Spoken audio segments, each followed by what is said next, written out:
राधे राधे, जय श्री कृष्णा। मैं सीमा सिंह आप सभी को सादर प्रणाम करती हूँ। आज हम पुरुषोत्तम भगवान की प्रमुख प्रमुख पुण्य फल देने वाली 5 कहानियाँ सुनेंगे।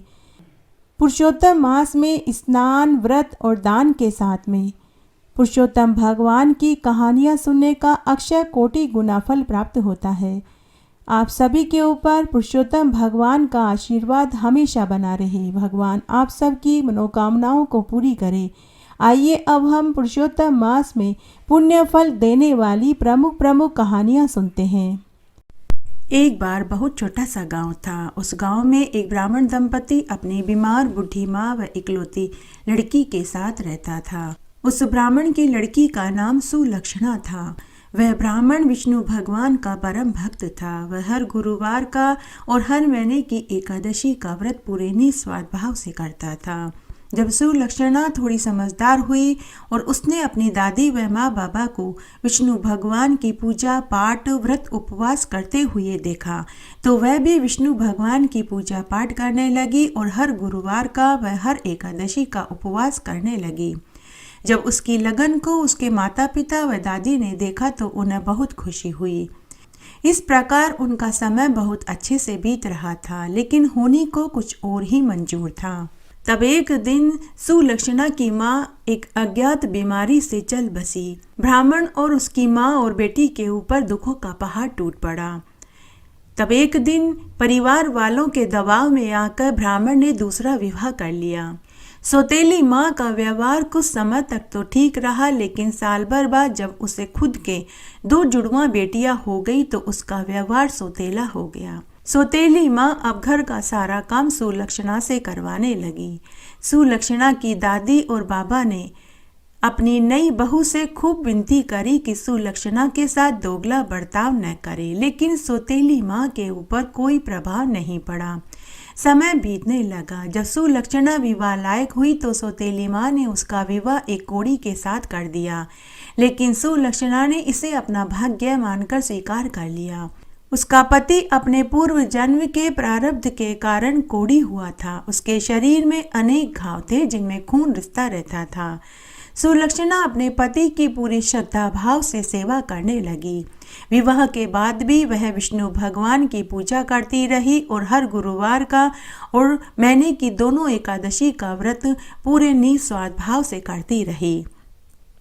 तब एक दिन की बात है, उसका पति घर के झरोके में बैठा था तो उसने एक सुंदर वेश्या को जाते हुए देखा। वह वेश्या किसी उर्वशी से कम नहीं लग रही थी। उसके अंग अंग से सुंदरता झलक रही थी। उसे देखते ही कोढ़ी के अंदर कामाग्नि भड़क उठी और वह उदास होकर बैठ गया। तभी उसकी पत्नी उसके पास आई और अपने पति को उदास देखा तो उसकी उदासी का कारण पूछा। तो पति ने अपनी पत्नी से कहा कि तुम मेरी उदासी का कारण मत पूछो, क्योंकि तुम मेरी इच्छा को पूरी नहीं कर पाओगी। लेकिन सुलक्षणा अपने पति से बोली कि हे नाथ, ऐसी कौन सी आपकी इच्छा है जो मैं पूरी नहीं कर पाऊंगी। अब आप मुझे बताइए कि आप उदास क्यों हैं और आपको किस चीज़ की इच्छा है। तब उसके पति ने अपने मन की बात अपनी पत्नी को बताई। जब सुलक्षणा ने अपने पति की इच्छा को सुना तो उसे एक बार तो दुख हुआ, लेकिन उसने हिम्मत बटोरी और अपने पति से बोली कि हे स्वामी, आप मुझे 3 दिन का समय दीजिए, मैं आपकी इस इच्छा को जरूर पूरी करूंगी। तब उसी रात्रि को सुबह 4 बजे तड़के ही सुलक्षणा वेश्या की हवेली नुमा मकान पर गई और उसके आंगन में झाड़ू लगाई और सुंदर सुंदर मांडने मांडे और सुबह जाग होने से पहले वह अपने घर आ गई। इस तरह वह 3 दिन तक सुलक्षणा वेश्या के घर के आंगन में झाड़ू लगाती रही। उधर वेश्या अपने मन ही मन सोचने लगी कि कौन है जो मेरे आंगन में रोज झाड़ू लगा रहा है और सुंदर सुंदर मांडने मांड रहा है। तब वेश्या ने अपने सेवकों, दासियों और बांदियों से पूछा कि कौन है जो रोज सुबह मेरे उठने से पहले ही मेरे आंगन में झाड़ू लगाकर जा रहा है और सुंदर सुंदर मांडने मांड रहा है। तब सभी नौकरों, दासियों और बांदियों ने कहा कि मालकिन, न मालूम यह कार्य कौन कर रहा है, लेकिन हम में से कोई नहीं कर रहा। हम पता करके आपको बताएंगे। तब उसी रात्रि को वेश्या भी जागती रही। तड़के 4 बजते ही सुलक्षणा वेश्या की हवेली नुमा मकान पर आई, झाड़ू लगाई, मांडने मांडी और जैसे ही जाने लगी तो वेश्या ने उसका हाथ पकड़ लिया और बोली कि अरे ब्राह्मणी, आप ऐसा घोर अन्याय मेरे साथ क्यों कर रही है? मैं आपके इस कार्य से पाप की भागिन बन जाऊंगी। अगर आपको मुझसे कोई काम हो तो आप बताइए, लेकिन आपके इस कार्य से मेरी आयु, शरीर, संपत्ति, यश, मेरा पुण्य, मेरी कीर्ति सब खत्म हो जाएगी। आप बताइए मैं आपके लिए क्या कर सकती हूँ? आप कहें तो मैं आपको स्वर्ण, चांदी, हीरे, मोती के आभूषण दे दूँ। आप चाहें तो मैं आपको सोने के सिक्कों से भरी हुई थैली दे दूँ। आप कहें तो मैं आपके नाम जमीन, जायदाद, मकान कर दूँ। लेकिन आप यह कार्य मत करिए, नहीं तो मुझे नरक का वास मिलेगा। हे ब्राह्मणी, आप मांगिए, आपको क्या चाहिए? तब सुलक्षणा ने डरते डरते अपने पति की इच्छा वाली बात वेश्या को बताई और बोली कि मेरा पति एक रात्रि आपके साथ सोना चाहता है। तब वेश्या मनी मन सोचने लगी कि अगर इसका पति साधारण होता तो कोई परेशानी नहीं थी, लेकिन एक कोड़ी के साथ मैं एक रात कैसे सोऊंगी? लेकिन कुछ सोचकर वेश्या ने ब्राह्मणी से कहा कि हे ब्राह्मणी, जब आप इतना बड़ा दिल करके अपने पति को मेरे साथ सोने की इजाज़त दे सकती हैं तो फिर मुझे भी बड़ा दिल रखना होगा। हे ब्राह्मणी, आप आज रात्रि को अपने पति को मेरी हवेली पर ले आना। तब सुलक्षणा ने वेश्या को धन्यवाद दिया और घर आई और अपने पति को पूरी बात बताई तो उसके पति को बहुत खुशी हुई। उस नगर के राजा की रानी का बेशकीमती हार कोई चोर चुरा कर के ले गया था। राजा ने अपने सेवकों और पहरेदारों को आदेश दिया कि जाओ, रानी का हार जो चोरी करके लेकर के गया है उसे आज रात्रि को ही पकड़ कर के लाओ, नहीं तो मैं तुम सबको फांसी पर चढ़ा दूंगा। सभी सेवक पहरेदार मौत के भय से थर थर कांपने लगे। सभी पहरेदार और सेवक उस चोर को पकड़ने के लिए नगर में जगह जगह घूमने लगे। तब उन्हें वन में एक साधु संत जो अपने पूरे शरीर पर धूनी रमाए हुए था, तपस्या कर रहा था, वह मिला। सेवकों और पहरेदारों ने सोचा कि हम इसे ही चोर बना कर के राजा के सामने पेश कर देते हैं ताकि हम फांसी से बच सकें। तब सेवकों ने उसे पालकी सहित उठाया और राजा के पास ले गए और बोले कि हे महाराज, यह वही चोर है जिसने रानी का बेशकीमती हार चुराया था। आप आज्ञा दीजिए, इसके साथ क्या करना है? तब राजा ने आज्ञा दी कि इसे नगर के चौराहे पर कांटों की सेज बिछा करके सुला दो ताकि इसका पूरा शरीर कांटों से छलनी हो जाए और ये तड़प तड़प कर मरे और इसे देखकर सभी लोगों में डर बैठ जाए कि जो कोई भी राजा के सामान को चुराएगा उसको ऐसी ही कठोर सजा मिलेगी। सेवकों ने ऐसा ही किया। उधर सुलक्षणा पूरी रात जागती रही। अर्धरात्रि के बाद उसने अपने पति को जगाया और कहा कि हे स्वामी, उठिए, हमें वेश्या की हवेली पर चलना है। तो कोड़ी ने अपनी पत्नी से कहा कि मेरा शरीर बहुत गर्म है, मैं न उठ सकता हूँ न हिल सकता हूँ, मैं तो चलने में असमर्थ हूँ। तब सुलक्षणा ने अपने कोड़ी पति को पीठ पर लादा और वेश्या की हवेली की ओर चल दी। जल्दी जल्दी चलते चलते अंधेरे में कोड़ी का पांव उसी साधु संत की मरण शैया को लग गया। वह पहले से ही दर्द में तड़प रहा था।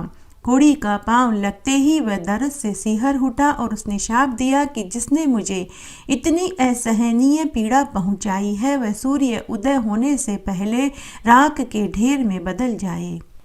जब सुलक्षणा ने सुना तो उसे बहुत दुख हुआ। जब सुलक्षणा ने एक साधु के द्वारा दिए हुए शाप को अपने पति के लिए सुना तो उसने उसी क्षण भगवान विष्णु से प्रार्थना करी कि हे विष्णु भगवान, अगर मैंने पूरे निस्वार्थ भाव से गुरुवार का और एकादशी का व्रत किया है तो सूर्य उदय होए ही नहीं। ऐसा कहकर सुलक्षणा अपने पति को वेश्या के पास ले गई। उसके बाद वेश्या एक रात्रि उसके पति के साथ सोई और उसके पति को संतुष्ट कर दिया। उसके बाद सुलक्षणा अपने पति को वापस अपनी पीठ पर लाद कर घर ले आई। इस तरह 3 दिन निकल गए, लेकिन सूर्य उदय हुआ ही नहीं। आकाश, पाताल, पृथ्वी पर सभी जीव जंतु, जिनावर, पशु पक्षी, इंसान, देवता, किन्नर, यक्ष, राक्षस, साधु, संत, पंडित, महात्मा सभी हैरान परेशान हो गए कि यह कैसा अद्भुत समय उपस्थित हो गया है। सभी के साथ त्रिलोक के सभी देवता भी चकित हो गए। तब ब्रह्मा, विष्णु, महेश सभी देवताओं का सिंहासन डोल पड़ा। तभी नारद मुनि वहां आए और सभी देवताओं से बोले कि हे देवताओं, मृत्युलोक में एक पतिव्रता नारी ने अपने पति को बचाने के लिए गुरुवार और एकादशी के पुण्य को अपने पति को सौंप दिया और सूर्य उदय होने से रोक दिया। तब सभी देवताओं ने विष्णु भगवान से विनती करी कि अब आप ही इस संकट से सबको बचा सकते हैं। तब विष्णु भगवान गरुड़ पर सवार होकर सुलक्षणा के घर के आंगन में उतरे। भगवान विष्णु सुलक्षणा को तो दिखाई दे रहे थे, लेकिन कोड़ी को भगवान के दर्शन नहीं हुए। तब सुलक्षणा भगवान विष्णु के चरणों में गिर पड़ी। तब भगवान विष्णु ने सुलक्षणा से कहा कि हे कल्याणी, तुम वरदान मांगो, मैं तुम्हें वरदान देने के लिए आया हूँ। मैं तुम्हारी पूजा, सेवा और व्रत से संतुष्ट हुआ, लेकिन तुम सूर्य को शाप से मुक्त करो। तुम्हारे इस शाप से संपूर्ण चराचर, पशु पक्षी, इंसान सभी मृत्यु को प्राप्त हो जाएंगे। तब सुलक्षणा बोली कि हे भगवान, मेरे पति ही मेरे सब कुछ हैं। मेरे पति से बढ़कर मुझे और कुछ नहीं चाहिए। अगर सूर्य उदय हो गया तो मेरे पति साधु के शाप से राख के ढेर में बदल जाएंगे। तब विष्णु भगवान ने सुलक्षणा को वरदान दिया कि हे कल्याणी, मैं तुम्हें वरदान देता हूँ कि सूर्य उदय होने पर तुम्हारा पति मृत्यु को प्राप्त नहीं होगा। अब तुम अपने दिए हुए शाप को वापस ले लो। तब सुलक्षणा ने अपने कहे हुए वाक्य वापस लिया और उसी क्षण सूर्य उदय हो गया। सभी चराचर जगत के प्राणियों ने सुकून की सांस ली, तो देवताओं को भी संतुष्टि प्राप्त हुई। भगवान विष्णु ने सुलक्षणा को वरदान दिया कि तुम्हारा पति सुंदर, बलवान, धनवान, कंचन जैसी काया वाला होगा और तुम्हें 7 पुत्र होंगे। तुम इस संसार के सभी सुखों को प्राप्त करोगी और तुम्हारा पति का कोढ़ दूर हो जाएगा। उसे सुंदर, निरोगी, कंचन जैसी काया प्राप्त होगी। वह दूसरा कामदेव के समान होगा। ऐसा कहकर विष्णु भगवान अंतर्ध्यान हो गए। उसके बाद सुलक्षणा अपने पति के साथ समस्त सुखों को भोग कर मरने के बाद स्वर्ग को प्राप्त हुई।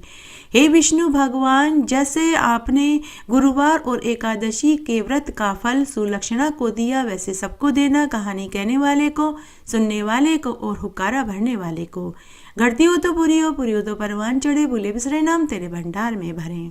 आइए अब हम विष्णु भगवान की दूसरी कहानी सुनते हैं। एक गांव में 2 देवरानी जेठानी रहती थी। जेठानी अमीर थी तो देवरानी बहुत गरीब थी। देवरानी भगवान विष्णु की परम भक्त थी। वह हर गुरुवार और एकादशी का व्रत पूरे निस्वार्थ भाव से करती थी। वे जिस गांव में रहते थे, वहां पीने का पानी लाने के लिए उनको बहुत दूर, कोसों दूर जाना पड़ता था। दोनों देवरानी जेठानी दोनों साथ साथ पानी लेने के लिए जाया करती थी। देवरानी ने अपने घर के आंगन में फुलवारी लगा रखी थी, जहां से वह फूल तोड़कर विष्णु भगवान के मंदिर में पूजा करने जाती, जब लेकर जाती थी। लेकिन जेठानी को यह बर्दाश्त नहीं होता था। वह देवरानी के उठने से पहले ही उसके आंगन के फूलों को तोड़ देती थी, ताकि वह विष्णु भगवान के फूल न चढ़ा सके। लेकिन देवरानी फूल की पत्तियां ही लेकर चली जाती थी। वह किसी से कुछ नहीं कहती थी। तब एक दिन की बात है। उस दिन देवरानी का एकादशी का व्रत था। उसने निराहार व्रत रखा था। घर का सारा काम करके रोज की तरह वह पानी लेने के लिए जेठानी के साथ तालाब पर जा रही थी। तब ऊपर बैकुंठ में बैठे विष्णु भगवान और माता लक्ष्मी यह सब कुछ देख रहे थे। तब माता लक्ष्मी विष्णु भगवान से बोली कि हे देव, पृथ्वी पर आपकी एक बहुत बड़ी भक्त है। हमें चलकर उनकी परीक्षा लेनी चाहिए। आज उसका एकादशी का उपवास है। हमें चलकर उसकी परीक्षा लेनी चाहिए। तब भगवान विष्णु और माता लक्ष्मी ने एक बुजुर्ग दंपति का वेश बनाया और देवरानी जिठानी के रास्ते में जाकर बैठ गए। जब देवरानी और जेठानी पानी भरकर घर लौट रही थी तो वृद्ध दंपति वेश में विष्णु भगवान और माता लक्ष्मी ने उनसे कहा कि बेटी बहुत प्यास लगी है, क्या पीने को पानी मिलेगा? तो जिठानी ने उन्हें पानी पिलाने से मना कर दिया। बोली कि इतनी दूर से हम पानी का घड़ा भर कर के लाए हैं, अगर तुम्हें पानी पीना है तो तालाब पर जाकर खुद पी लो। लेकिन देवरानी ने उन्हें पानी पिला दिया।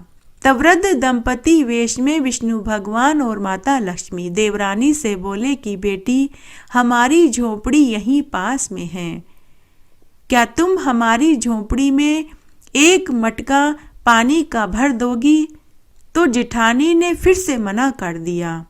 लेकिन देवरानी ने कहा कि ठीक है माँ बाबा, मैं रोज आपके भी एक मटका पानी पीने का भर दिया करूंगी। तो जेठानी नाराज होते हुए देवरानी से बोली कि बड़ी आई पुण्य करने वाली, तू ही कर पुण्य और धर्म का काम, मुझसे नहीं होगा। और ऐसा कहकर वह वहां से चली गई। फिर देवरानी ने उन्हें पानी पिलाया और उनकी झोपड़ी में एक मटका पानी का भर कर रखा। अब वह रोज उनकी झोपड़ी में भी एक मटका पानी का भर कर रखने लगी।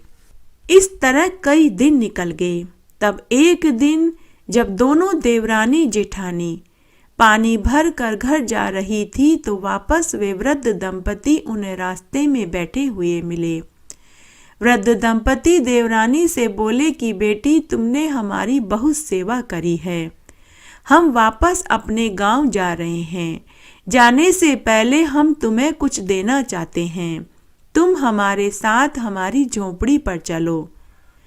तब फटाक से जिठानी बोली कि अरे माँ बाबा, क्या आप मेरी देवरानी को ही देंगे, मुझे नहीं देंगे? हाँ, सही भी है, मैंने न तो आपको पानी पिलाया और न ही मैंने आपके घर पीने का पानी का मटका भरा, आप मुझे क्यों देंगे? तब वृद्ध दंपति वेश में भगवान विष्णु और माता लक्ष्मी जिठानी से बोले कि पुत्री, कर्म फल तो सबको मिलना चाहिए, चाहे वह अच्छा हो या बुरा। तुमने जो किया उसका फल तुम्हें मिलेगा और इसने जो किया उसका फल इसे मिलेगा। बेटी, तुम भी हमारे साथ हमारी झोपड़ी पर चलो, तुम्हें हम कैसे भूल सकते हैं। ऐसा सुनते ही जिठानी खुश हो गई। अब वृद्ध दंपति वेश में विष्णु भगवान और माता लक्ष्मी और दोनों देवरानी जिठानी उनकी झोपड़ी पर पहुँचे। तब विष्णु भगवान ने दोनों से कहा कि पुत्रियों, मेरी झोपड़ी में 3 कलश रखे हैं, एक चांदी का, एक सोने का और एक मिट्टी का। तुम जो चाहो वह कलश अपने घर ले जाओ। जब तुम इस कलश को घर ले जाकर के रखोगी तो तुम्हारे कर्म के फल से वह घड़ा तुम्हें रोज भरा हुआ मिलेगा। तब जिठानी ने भागकर सोने का कलश उठा लिया तो देवरानी ने मिट्टी का कलश उठाया। तब वृद्ध दंपति वेश में भगवान विष्णु और माता लक्ष्मी ने देवरानी से कहा कि पुत्री, तुमने चांदी का कलश क्यों नहीं उठाया? तो देवरानी बोली कि माँ बाबा, कर्म का फल तो मिट्टी के कलश में भी मिल जाएगा, उसके लिए चांदी और सोने का कलश लेने की क्या जरूरत है। उसके जवाब को सुनकर वृद्ध दंपति वेश में भगवान विष्णु और माता लक्ष्मी बहुत खुश हुए और उसे सौभाग्यवती, पुत्रवती और धनवती होने का आशीर्वाद दे दिया। दोनों देवरानी जिठानी अपने घर आ गई। उन्होंने अपने अपने कलश को घर पर लाकर रख दिया। देवरानी ने अपने मिट्टी का कलश अपने पूजा घर में रखा तो जिठानी ने अपने सोने के कलश को तिजोरी में रख दिया। दूसरे दिन जिठानी जल्दी उठ गई क्योंकि उसे सोने के कलश में देखना था कि उसमें क्या भरा हुआ मिलेगा। जिठानी जल्दी उठी, उठकर तिजोरी खोलकर कलश को देखा तो सोने का कलश मिट्टी में बदला हुआ मिला। उसमें कोयले, कंकड़, पत्थर भरे हुए मिले। उसके बाद उधर देवरानी रोज की तरह सुबह जल्दी उठी। स्नान आदि करने के बाद विष्णु भगवान का पूजन किया। पूजा पाठ करके जब उसने कलश को देखा तो उसका मिट्टी का कलश सोने के कलश में बदला हुआ था और उसमें सोने, चांदी, हीरे, मोती के सिक्के भरे हुए मिले। तभी जिठानी भागी भागी देवरानी के पास आई और पूरी बात बताई कि मेरा सोने का कलश मिट्टी का हो गया और उसमें कोयले, कंकड़, पत्थर भरे हुए मिले। तो देवरानी ने कहा कि जीजी, मेरा मिट्टी का कलश तो सोने का हो गया और उसमें तो हीरे, मोती, सोने, चांदी के सिक्के भरे हुए हैं। जिठानी ने देवरानी से लड़ाई करते हुए कहा कि तूने मेरा सोने का कलश चुरा लिया और लड़ झगड़ कर देवरानी से सोने का कलश लेकर चली गई और खुद के मिट्टी के कलश को वहां रख गई। लेकिन देवरानी ने कुछ नहीं कहा क्योंकि वो जानती थी कि कर्म फल तो जिठानी नहीं बदल पाएगी। मुझे मेरे कर्मों का फल तो जरूर मिलेगा। दूसरे दिन फिर से जिठानी ने तिजोरी खोल कर देखा तो वापस सोने का कलश मिट्टी के कलश में बदल गया और उसमें कोयले, कंकड़, पत्थर भरे हुए मिले। उधर देवरानी के घर में मिट्टी का कलश सोने के कलश में बदल गया और वह सोने, चांदी, हीरे, मोती के सिक्कों से भरा हुआ मिला। जब जिठानी को पता चला तो वह बहुत पछताई। तब जिठानी ने यह बात अपने पति को बताई तो उसके पति ने कहा कि अरे, तू तो बावली हुई है। पहले कर्म तो अच्छे कर, जैसे कर्म करेगी फल भी तो तुझे वैसा ही मिलेगा। मेरे भाई की पत्नी अच्छे कर्म करती है, इसलिए उसे कर्म फल भी अच्छा ही मिलेगा। उस दिन जिठानी को भी अपनी गलती का एहसास हुआ। हे विष्णु भगवान, जैसे आपने देवरानी को उसकी पूजा और व्रत का फल दिया, वैसे सबको देना, कहानी कहने वाले को, सुनने वाले को और हुक्कारा भरने वाले को। घटती हो तो पूरी हो, पूरी हो तो परवान चढ़े, भूले बिसरे नाम तेरे भंडार में भरे। आइए अब हम विष्णु भगवान की तीसरी कहानी सुनते हैं। एक बार बहुत छोटा सा गांव था। उस गांव में एक बहुत दुखी महिला अपने पति के साथ रहती थी। उसका पति बड़ा ही गुस्सैल स्वभाव का था। वह छोटी छोटी बात पर अपनी पत्नी को बहुत मारता पीटता था। तब एक बार की बात है, वह रोज की तरह मंदिर जा रही थी। तब उसने देखा कि गांव की बहुत सी औरतें केले के पेड़ के पास बैठकर पूजा कर रही थी और कथा कहानियां सुन रही थी। तो उस महिला ने गांव की औरतों से पूछा कि आप यह क्या कर रहे हो और इसको करने से क्या फल मिलता है। तो गांव की औरतें बोली कि बहू, हमने गुरुवार का व्रत रखा है। हम केले के पेड़ की पूजा कर रहे हैं और कथा कहानियां सुन रहे हैं। आज के दिन विष्णु भगवान की पूजा करने से घर की दरिद्रता का नाश हो जाता है। हम विष्णु भगवान की पूजा कर रहे हैं। तब उस महिला ने वापस पूछा कि इस व्रत को करने से क्या फल मिलता है। तो उनमें से एक बुजुर्ग महिला बोली कि बहू, गुरुवार का व्रत करने से घर में सुख, समृद्धि, धन धान्य के भंडार भरते हैं। कुंवारों के ब्याह होते हैं। धन चाहने वाले को धन, पति का सुख चाहने वाले को पति सुख और बिछड़ों का मिलन होता है। संतान चाहने वाले को संतान सुख मिलता है। जो मनुष्य जिस कामना से गुरुवार का व्रत करता है, विष्णु भगवान की पूजा करता है, केले के पेड़ की पूजा करता है, घी का दीपक जलाता है, तो उनकी सभी मनोकामनाएं विष्णु भगवान पूरी कर देते हैं। तब वह महिला मनी मन सोचने लगी कि मेरा पति मुझे प्यार नहीं करता, रोज मुझे छोटी छोटी बात पर मारता पीटता है, तो मैं भी यह व्रत करूं। तब उसने व्रत की पूरी विधि उनसे जानी और घर आ गई। घर आने के बाद वह मनी मन सोचने लगी, न तो मेरे पास विष्णु भगवान की कोई मूर्ति है और न ही घर में केले का पेड़ है। रोज रोज मैं मंदिर जा नहीं पाऊंगी। अगर मैं अपने पति से व्रत करने की इजाजत मांगूंगी तो वो मुझे फिर से मारेंगे। तब उसने मन ही मन सोचा कि बचपन में माँ और दादी कहा करती थी कि भगवान तो कण कण में होते हैं।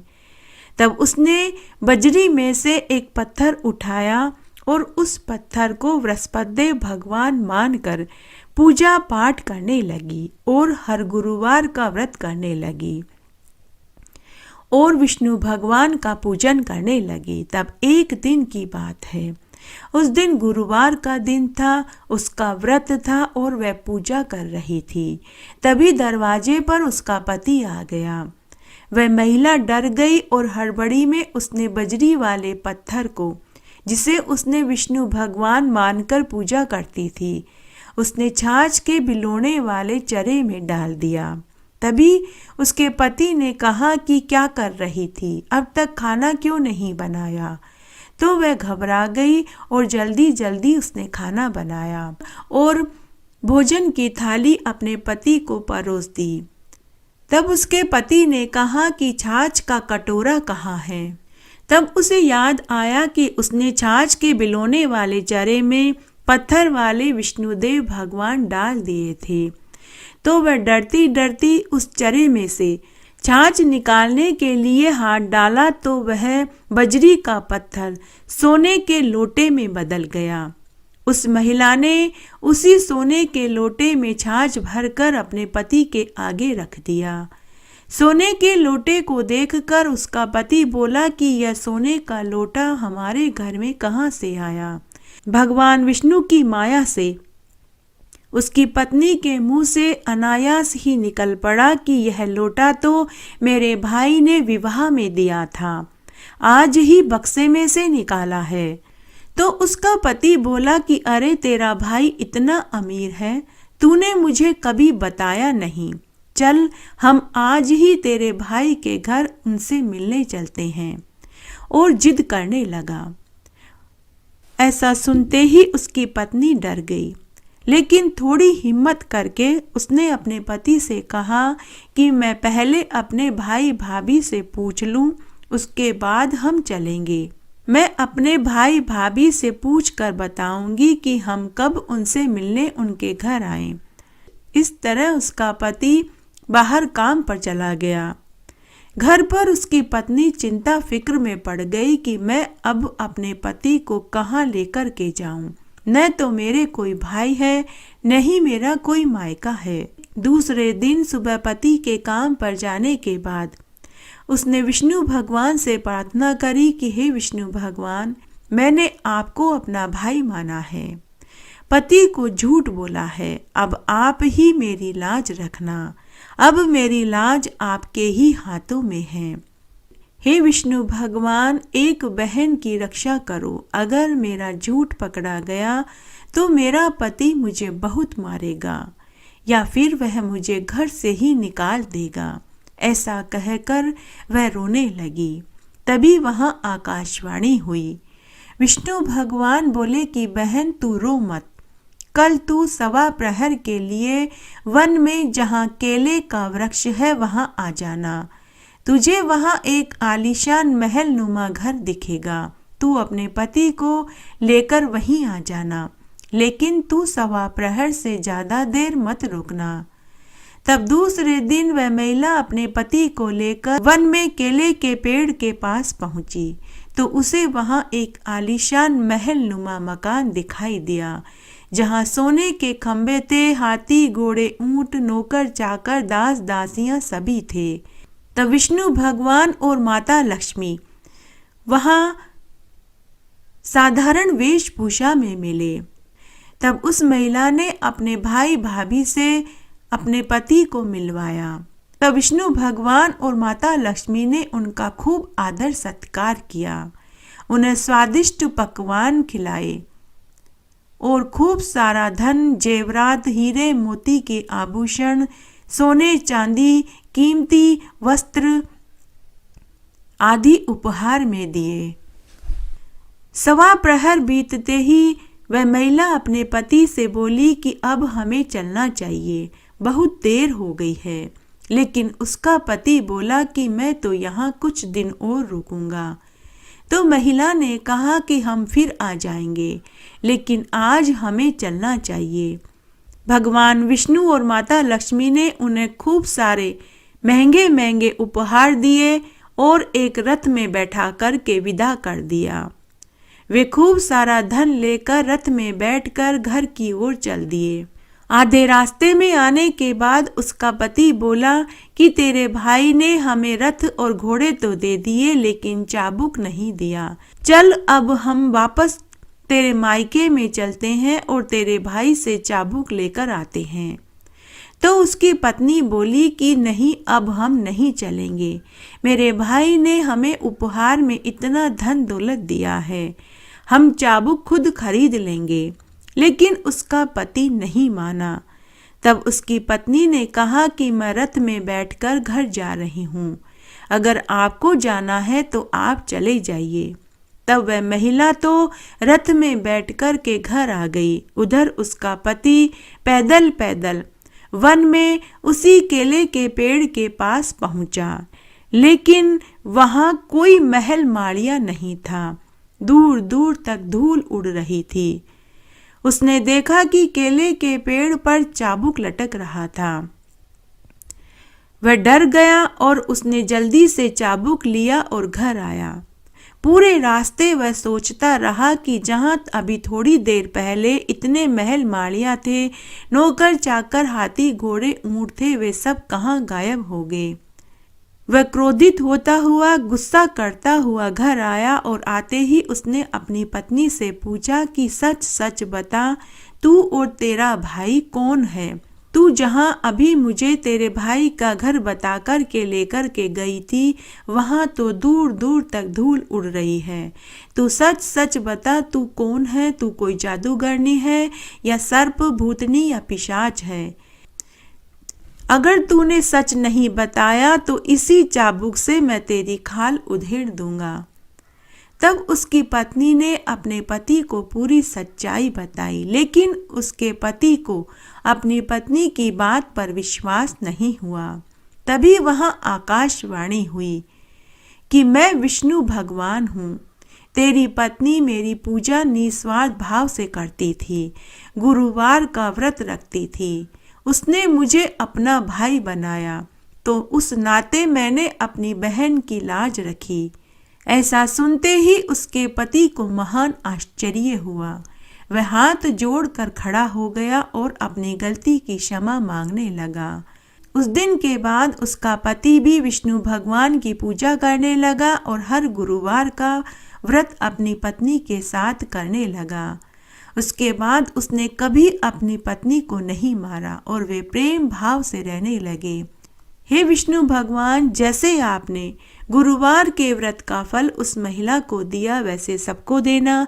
कहानी कहने वाले को, सुनने वाले को और हुक्कारा भरने वाले को। घटती हो तो पूरी हो तो परवान चढ़े, भूले बिसरे नाम तेरे भंडार में भरे। आइए अब हम विष्णु भगवान की चौथी कहानी सुनते हैं। एक बार एक नगर में एक राजा रहता था। उसका नाम राजा चंद्रसेन था। वह राजा बड़ा ही धार्मिक प्रवृत्ति का था। वह रोज 1 किलो सोना दान किया करता था। राजा जरूरतमंदों को, साधु संतों को, ब्राह्मणों को खूब दान दक्षिणा दिया करता था। राजा ने एक नियम ले रखा था। वह रोज 2 जूनी बात सुनता था और फिर 1 सोने का टका दान में देता था। उसी नगर में एक सोम शर्मा नाम का ब्राह्मण अपनी पत्नी और अपनी एक बेटी के साथ रहता था। ब्राह्मण अक्सर बीमार रहता था और ब्राह्मणी बड़ी ही दरिद्र थी। वह न नहाती धोती थी और न ही पूजा पाठ आदि करती थी, न ही कोई व्रत उपवास करती थी। लेकिन उस सोम शर्मा ब्राह्मण के गुणवती नाम की एक धार्मिक प्रवृत्ति की लड़की, एक बहुत ही सुशील सुसंस्कृत धार्मिक प्रवृत्ति की थी। वह सभी तरह के व्रत उपवास किया करती थी। वह विष्णु भगवान की परम भक्त थी। वह रोज विष्णु सहस्त्र नाम का पाठ किया करती थी, विष्णु मंत्रों का जाप करती थी और भगवान विष्णु की पूजा बड़े ही निस्वार्थ भाव से करती थी। वह हर गुरुवार को पीला खाती पीला पहनती थी और भगवान विष्णु का पीले फूलों से श्रृंगार करती थी। वह हर महीने की दोनों एकादशी का व्रत पूरे निस्वार्थ भाव से करती थी। सोम शर्मा ब्राह्मण को वेद शास्त्र और मंत्रों की अधिक जानकारी नहीं थी। ब्राह्मण के यहाँ उनके यजमानों से सीधा आया करता था, जिसमें आटा, दाल, तेल, घी, चीनी इत्यादि मिलता था। यही उनकी आजीविका का साधन था। तब एक दिन ब्राह्मण की बेटी ने अपने पिता से कहा कि पिताजी, आप नगर के राजा चंद्रसेन के पास जाइए और उन्हें 2 जूनी बात सुनाइए। बदले में वे आपको अच्छी दक्षिणा देंगे। तब ब्राह्मण ने अपनी बेटी से कहा कि बेटी, मुझे वेद शास्त्र और मंत्रों की अधिक जानकारी नहीं है, मैं उन्हें क्या सुनाऊंगा। तब बेटी गुणवती अपने पिता से बोली कि पिताजी, जो मैं आपसे कहूँ आप वही जाकर राजा को सुना देना। तब गुणवती ने अपने पिता से कहा कि पिताजी, आप राजा के पास जाइए और उनसे कहिए कि धर्म की जड़ हमेशा हरी होती है, धर्म की जड़ हमेशा फलती फूलती है।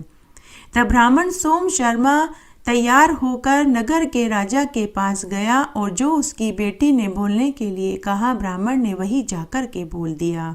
ब्राह्मण ने कहा कि हे महाराज, धर्म की जड़ हमेशा हरी होती है, धर्म की जड़ हमेशा फलती फूलती है। जब राजा ने 2 जूनी बात सुनी तो राजा ने ब्राह्मण को 1 सोने का टका दान में दे दिया।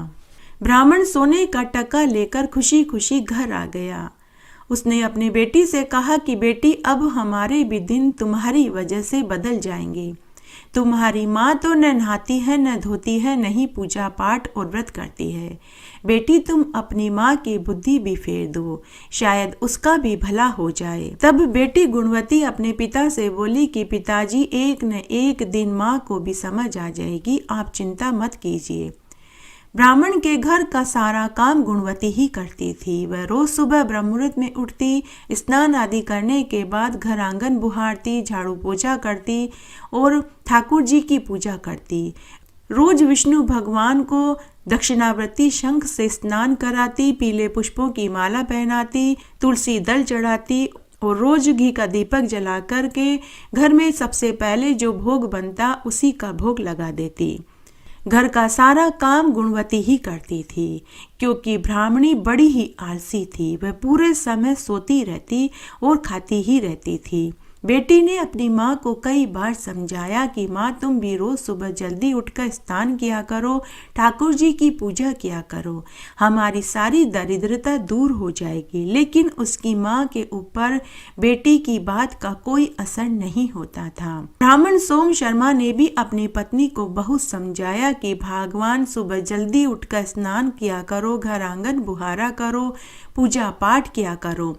लेकिन न तो बेटी की बात और न ही ब्राह्मण की बात का कोई असर उसके ऊपर होता था। इधर ब्राह्मण रोज अब राजा के पास जाता और 2 जूनी बात सुनाता और 1 सोने का टका लेकर घर आ जाता। इससे उनके दिन अच्छे से गुजरने लगे। राजा के दरबार में बहुत से ज्ञानी, पंडित, संत, महात्मा, साधु, सन्यासी बैठे रहते थे, जो राजा को भागवत कथा सुनाते, दुर्गा सप्तशती का पाठ सुनाते, विष्णु मंत्रों के नाम के माला का जाप करते और राजा जो भी यज्ञ हवन आदि करने के लिए कहते, वे वहाँ बैठे बैठे यज्ञ हवन पूजा पाठ किया करते थे, धार्मिक पाठ यज्ञ हवन करते थे। तब एक दिन उन सभी ने यह विचार किया कि यह ब्राह्मण रोज 1 जूनी बात सुनाता है और सोने का टका लेकर चला जाता है, जबकि हम सब यहाँ पूरे दिन धार्मिक पाठ और यज्ञ हवन करते हैं, तब जाकर हमें 1 सोने का टका मिलता है। तब उन सभी ने मिलकर एक योजना बनाई। तब उन सभी ने उस ब्राह्मण का महल में आना बंद करवाने के लिए एक योजना बनाई। उन सभी ने राजा से कहा कि हे महाराज, आजकल आप ब्राह्मण सोम शर्मा को 1 सोने का टका 1 जूनी बात सुनकर देते हैं, यह बहुत अच्छी बात है। लेकिन हे महाराज, आज जब वह आए तो आप उससे पूछना कि जो वह 2 जूनी बात सुनाता है उसका क्या मतलब है। तब राजा ने उन सभी से कहा कि आप सभी ने बहुत अच्छा प्रश्न किया है। आज जब सोम शर्मा ब्राह्मण आएगा तो मैं उससे जरूर पूछूंगा। तभी थोड़ी देर में वह सोम शर्मा ब्राह्मण दरबार में आया और राजा से बोला कि हे महाराज, धर्म की जड़ हमेशा हरी होती है, धर्म की जड़ हमेशा फलती फूलती है। तब राजा ने ब्राह्मण से कहा कि हे ब्राह्मण देव, जो तुम मुझे दो जूनी बात सुनाते हो उसका क्या मतलब है? तुम मुझे उसका मतलब बताओ, तभी मैं तुम्हें सोने का टका दूंगा। ब्राह्मण बेचारा थर थर कांपने लगा। तब ब्राह्मण ने राजा से कहा कि हे महाराज, इसका मतलब मैं आपको कल बताऊंगा। तब राजा ने ब्राह्मण से कहा कि ठीक है ब्राह्मण देव, तब मैं सोने का टका भी आपको कल ही दूंगा। बेचारा सोम शर्मा ब्राह्मण दुखी मन से घर आया और अपनी बेटी गुणवती को पूरी बात बताई। तब उसकी बेटी बोली, पिताजी आप चिंता मत कीजिए, जैसा मैं आपको कहती हूँ आप वैसा ही कल राजा को जाकर कह देना। तब ब्राह्मण सोम शर्मा दूसरे दिन राजा के दरबार में पहुंचा और बोला कि महाराज, धर्म की जड़ हमेशा हरी होती है, धर्म की जड़ हमेशा फलती फूलती है। तब राजा ने कहा कि हे ब्राह्मण, तुम मुझे इसका मतलब बताओ। तब ब्राह्मण बोला कि हे महाराज, अगर आप इसका मतलब जानना चाहते हैं, हे महाराज, आपको हमारे नगर के वन में जाना पड़ेगा। वहाँ वन में एक साधु कठोर तपस्या कर रहा है, आपको वो ही इसका अर्थ बताएंगे। तब राजा उसी क्षण घोड़े पर बैठकर वन में साधु के पास पहुँच गए और अपने आने का कारण बताया। तब साधु ने कहा कि हे राजन, इसके लिए आपको मेरे अमृत पात्र में झांक कर देखना पड़ेगा, तभी आपको इसका मतलब पता चलेगा। साधु ने बड़ी कठोर तपस्या करके ब्रह्मा जी से यह अमृत पात्र वरदान में पाया था। उस अमृत पात्र में जल भरकर देखा जाता तो स्वर्ग में वह धर्मराज जी के यहाँ का पूरा चित्रण दिखाई देने लगता था। तब साधु ने अमृत पात्र में जल भरा और उस अमृत पात्र में साधु ने और राजा ने झांक करके देखा। तब वहां स्वर्ग और नरक में सब अपने अपने कर्मों का फल भोग रहे थे। नरक में जो पड़े थे वे अपने कर्मों का फल भोग रहे थे, जो स्वर्ग में थे वे अपने अच्छे कर्मों का फल भोग रहे थे। नरक में किसी की आंख फोड़ी जा रही थी, किसी के हाथ पांव काटे जा रहे थे, तो किसी को कोढ़ हो रखा था, तो कोई मल मूत्र के गड्ढे में पड़ा था, तो किसी को आरे से चीरा जा रहा था, तो किसी को तमोक कीड़े काट रहे थे। नरक में पड़े सभी जीव अपने कर्मों का फल भोग रहे थे। तो उधर स्वर्ग में एक सोने का सुंदर महल बन रहा था। तब राजा ने अमृत पात्र के जल से पूछा कि यह सोने का महल किसके लिए बन रहा है। तभी वहां आकाशवाणी हुई कि यह सोने का महल मृत्यु लोक में एक राजा चंद्रसेन है, जो रोज 1 किलो सोना दान करता है, उसके लिए बन रहा है। राजा को ब्राह्मण की दो जूनी बात का मतलब मिल चुका था। राजा बहुत खुश हुआ और उसने साधु को प्रणाम किया और वापस महल में आ गया और इस बात का जिक्र उसने किसी से नहीं किया। दूसरे दिन सोम शर्मा ब्राह्मण वापस राजा के महल में आया और राजा से कहा कि हे महाराज, धर्म की जड़ हमेशा हरी होती है, धर्म की जड़ हमेशा फलती फूलती है। इस बार राजा ने ब्राह्मण को 5 सोने की मोहरें दी। अब तो सभी पंडित और साधु महात्माओं को सोम शर्मा से चिढ़ होने लगी। तब एक दिन वापस सभी पंडितों ने, साधु महात्माओं ने राजा के कान भरना फिर से शुरू कर दिया। उन्होंने कहा कि महाराज, इस सोम शर्मा ब्राह्मण के एक लड़की है, वह बहुत सुंदर है, धार्मिक है और बड़ी ही सुसंस्कृत है, उसे तो आपकी रानी बनना चाहिए। राजा लोग कान के कच्चे होते हैं। दूसरे ही दिन राजा ने सोम शर्मा ब्राह्मण से कहा कि हे ब्राह्मण, मैंने सुना है कि तेरे एक विवाह लायक लड़की है, मैं उससे विवाह करना चाहता हूँ। ब्राह्मण वापस थर थर कांपने लगा। ब्राह्मण ने कहा कि महाराज, मैं अपनी लड़की से पूछकर बताऊंगा। ब्राह्मण दुखी मन से वापस घर आया और अपनी बेटी को पूरी बात बताई और ब्राह्मण बोला कि बेटी, अच्छा होता कि मैं राजा के पास 2 जूनी बात सुनाने ही न जाता, हमारी इज्जत तो खराब नहीं होती। तो बेटी गुणवती बोली कि पिताजी आप चिंता न करें, पिताजी जैसा मैं कहती हूँ आप वैसा ही कीजिए, हमारी इज्जत कभी खराब नहीं होगी। दूसरे दिन ब्राह्मण फिर से राजा के दरबार में गया और राजा से बोला कि हे महाराज, मेरी बेटी ने कहा है कि आप एक बार वापस वन में साधु के पास जाकर अमृत पात्र में झांक कर देखिए कि धर्म की जड़ अभी हरी है या नहीं। यह सुनकर राजा को बड़ी उत्सुकता हुई। राजा उसी क्षण घोड़े पर सवार होकर वन में साधु के पास पहुंच गया। राजा को देखते ही साधु क्रोधित हो गया और बोला कि अरे दुष्ट पापी, तू यहाँ क्यों आया है। राजा को बड़ा आश्चर्य हुआ कि इस साधु ने कल तो मेरा बहुत आदर सम्मान किया था और आज मुझे ये पापी और दुष्ट क्यों बोल रहा है। तब राजा ने साधु महात्मा से कहा कि महात्मा जी, मैं आज एक बार और अमृत पात्र में झांक कर देखना चाहता हूँ। तब साधु ने कहा कि हे राजन, ये आखिरी बार दिखाऊंगा, इसके बाद दिखाना तो मेरे हक में भी नहीं है। तब साधु ने वापस अमृत पात्र में जल भरा। तब राजा ने और साधु ने अमृत पात्र में झांक करके देखा तो नरक में तो सभी दृश्य वैसे के वैसे ही थे, लेकिन स्वर्ग में सोने के महल को तोड़ा जा रहा था। तब राजा ने अमृत पात्र के जल से पूछा कि आप ये सोने के महल को क्यों तोड़ रहे हैं। तभी वहां आकाशवाणी हुई कि राजा चंद्रसेन बड़ा ही पापी और दुष्ट है, एक ब्राह्मण की लड़की से विवाह करना चाहता है, एक सत वाली ब्राह्मण की बेटी का सत अपवित्र कर रहा है। अब राजा का माथा ठनका। राजा ने साधु से भी अपनी गलती की माफी मांगी। उसी क्षण राजा ब्राह्मण के घर पहुंचा और ब्राह्मण देव से बोला कि हे ब्राह्मण देव, मुझे माफ कर दीजिए, मैं आपकी बेटी को अपनी कन्या बनाना चाहता हूँ और धूमधाम से उसकी पसंद के लड़के से उसका विवाह करवाना चाहता हूँ। तब घर के अंदर से ही ब्राह्मण की बेटी गुणवती राजा से बोले कि हे महाराज, अब आप अपवित्र हो गए हैं, आपने मुझसे शादी का विचार किया, बहुत घोर पाप किया है, मैं आपको अपना मुख नहीं दिखा सकती। राजा ने अपनी गलती की क्षमा मांगी और इसका उपाय पूछा। तब ब्राह्मण की बेटी राजा से बोली कि अगर आप मेरा मुख देखना चाहते हैं तो आपको 1 साल तक विष्णु भगवान की पूजा करनी होगी और साल भर तक 24 एकादशी के व्रत और गुरुवार के व्रत करने होंगे, तभी मैं आपको अपना मुख दिखाऊंगी, तभी आप इस दोष से छूट पाएंगे। उसके बाद राजा महल में आया। महल में आने के बाद वह विष्णु भगवान की पूजा करने लगा और विष्णु मंत्रों का जाप करने लगा। गुरुवार का और महीने की दोनों एकादशी का व्रत करने लगा। साल भर के बाद वह अपने पाप दोष से छूट गया। साल भर बाद वापस राजा ब्राह्मण के घर आया और उसकी बेटी से अपनी गलती की क्षमा मांगी।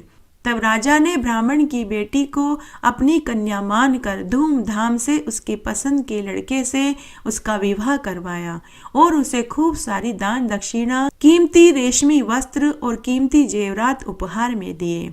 साथ ही सोम शर्मा ब्राह्मण को भी अपना राज्य मंत्री नियुक्त कर दिया और सोम शर्मा ब्राह्मण को भी खूब सारा धन दिया। एक संस्कारी बेटी की वजह से सोम शर्मा के भी दिन फिर गए। उसके बाद ब्राह्मणी की भी बुद्धि सही हो गई। अब वह भी विष्णु भगवान का पूजन करने लगी, हर गुरुवार और दोनों एकादशी का व्रत करने लगी। उसके बाद राजा ने भी पूरी नगरी में ये ढिंडोरा पिटवा दिया कि सभी को गुरुवार का व्रत करना चाहिए और महीने की दोनों एकादशी का व्रत करना चाहिए, विष्णु भगवान का पूजन करना चाहिए। हे विष्णु भगवान, जैसे आपने ब्राह्मण की बेटी का सत रखा वैसे सबका रखना, कहानी कहने वाले का, सुनने वाले का और हुक्कारा भरने वाले का। घटती हो तो पूरी हो तो परवान चढ़े, भूले बिसरे नाम तेरे भंडार में भरे। आइए अब हम विष्णु भगवान की 5वीं कहानी सुनते हैं। एक बार बहुत छोटा सा गांव था। उस गांव में एक बहुत निर्धन ब्राह्मण दंपति अपनी बूढ़ी बीमार माँ और 2 जवान लड़कियों के साथ रहता था। ब्राह्मण बड़ा ही निर्धन था, लेकिन दयालु धार्मिक प्रवृत्ति का था। वह वेद शास्त्र में हीन था। पुराने जमाने में लोग हर वार त्योहार और व्रत उपवास में ब्राह्मण के घर सीधा भिजवाया करते थे। आटा, दाल, तेल, गुड़, घी, अनाज, वस्त्र, रुपया देते थे। उसी से उस ब्राह्मण का भी गुजारा चलता था। जब तक बेटियां छोटी थी तब तक तो उनका गुजारा आसानी से हो गया, लेकिन अब बेटियां विवाह लायक हो चुकी थी तो ब्राह्मण दंपति को बेटियों के विवाह की चिंता सताने लगी कि अब हम अपनी बेटियों का विवाह कैसे करेंगे। उस ब्राह्मण की छोटी बेटी बड़ी ही धार्मिक प्रवृत्ति की थी। वह विष्णु भगवान की परम भक्त थी। जब से उसने होश संभाला था तभी से वह विष्णु भगवान की पूजा किया करती थी और गुरुवार और एकादशी का व्रत करती थी। इस तरह उनका समय गुजर रहा था। तब एक बार की बात है, उस नगर के राजा ने एक विशाल यज्ञ का आयोजन किया। उस यज्ञ में राजा के पुरोहित ने 1008 वेदियों का निर्माण किया, जिसमें राजा को 1008 पंडितों की जरूरत पड़ी। तब राजा ने पूरी नगरी में ढिंढोरा पिटवाया कि नगर के और बाहर के जितने भी ब्राह्मण, पंडित, संत, महात्मा, साधु जन हैं, वे सभी यज्ञ को संपूर्ण करवाने के लिए सादर आमंत्रित हैं। सभी को खूब सारा धन, दान, दक्षिणा दी जाएगी। जब यह समाचार ब्राह्मण दंपति और उनकी बेटियों ने सुना तो ब्राह्मणी अपने पति से बोली कि हे महाराज, हमारी बेटियों के भाग्य से इस नगर के राजा ने यज्ञ का आयोजन किया है, इसलिए आप भी उस यज्ञ में पंडित बनकर जाइए, ताकि यज्ञ के संपूर्ण होने पर राजा आपको भी खूब सारा धन, दान, दक्षिणा में देंगे, जिससे हम अपनी बेटियों का विवाह अच्छे से कर पाएंगे। तब वह ब्राह्मण अपनी पत्नी से बोला कि भगवान, मुझे तो वेद शास्त्र का और मंत्रों का ज्ञान ही नहीं है। मैंने कभी किसी गुरुकुल में जाकर शिक्षा दीक्षा नहीं ली है। अगर मैं वहां गया और मुझसे मंत्रों के बारे में पूछा गया तो मैं उन्हें क्या बताऊंगा। तब उस ब्राह्मण की छोटी बेटी बोली कि पिताजी, आप मुझे अपने साथ अपनी शिष्या बनाकर के ले चलिए। अगर किसी ने कुछ पूछा तो मैं आपको बता दूंगी, आप उन्हें बता देना। पिताजी, मैं आपके पास बैठकर यज्ञ में मंत्र बोल दूंगी। आप उस यज्ञ में पंडित बनकर जरूर जाइए। तब ब्राह्मण ने अपनी बेटी से कहा कि पुत्री, वहां राजा ने केवल पुरुष पंडितों को ही बुलवाया है, वहां स्त्री और साध्वियों को नहीं बुलवाया। तब बेटी बोली कि पिताजी, मैं अपनी वेशभूषा पुरुष की बना लूंगी, किसी को कुछ पता नहीं चलेगा। जब कोई आपसे मेरे बारे में पूछे तो आप बोल देना कि यह मेरा शिष्य है। तब वह ब्राह्मण अपनी पुत्री को लेकर राजा के यज्ञ मंडप में पहुंच गया। वहां एक एक वेदी के पास एक एक पंडित को बिठाया गया।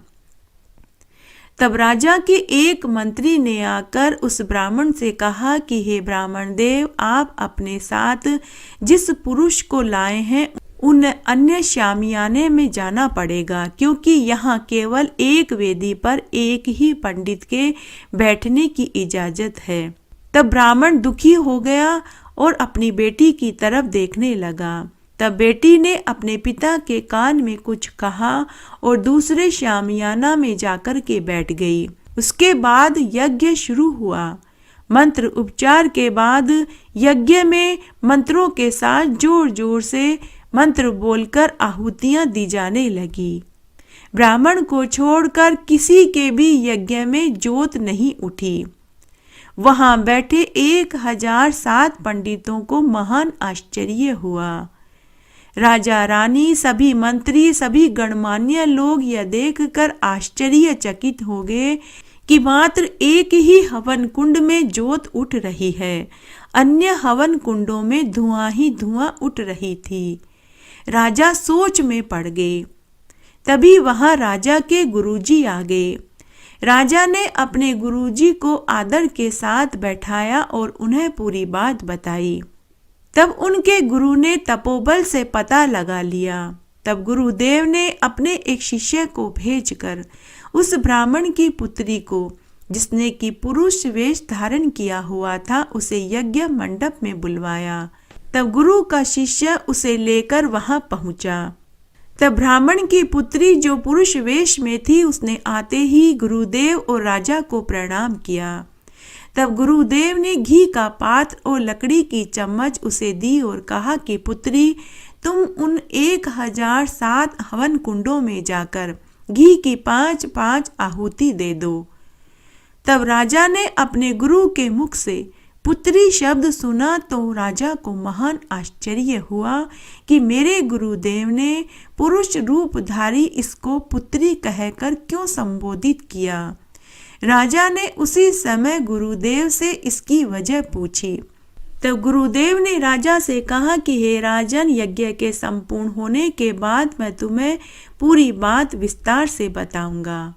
उसके बाद ब्राह्मण की बेटी जो पुरुष वेश में थी, उसने सभी हवन कुंडों में घी की 5-5 आहुतियां दी। उसी समय सभी यज्ञ मंडप में ऊंची ऊंची ज्योत उठने लगी। यह देखकर सबको महान आश्चर्य हुआ। फिर गुरुदेव ने ब्राह्मण की पुत्री को भी इशारे से कहा कि तुम अपने पिता के पास जाकर बैठ जाओ। इस तरह यज्ञ संपूर्ण हो गया। यज्ञ की समाप्ति पर राजा ने सभी को 500-500 स्वर्ण मुद्राएं और गौ दान दिया और सबको स्वादिष्ट भोजन खिलाया। सभी पंडित तो विदा होकर चले गए, लेकिन राजा ने उस ब्राह्मण को और उसकी पुत्री को वहीं रोक लिया। फिर गुरुदेव ने राजा से कहा, हे राजन, यह ब्राह्मण है और यह पुरुष वेश में है जो इसकी पुत्री है।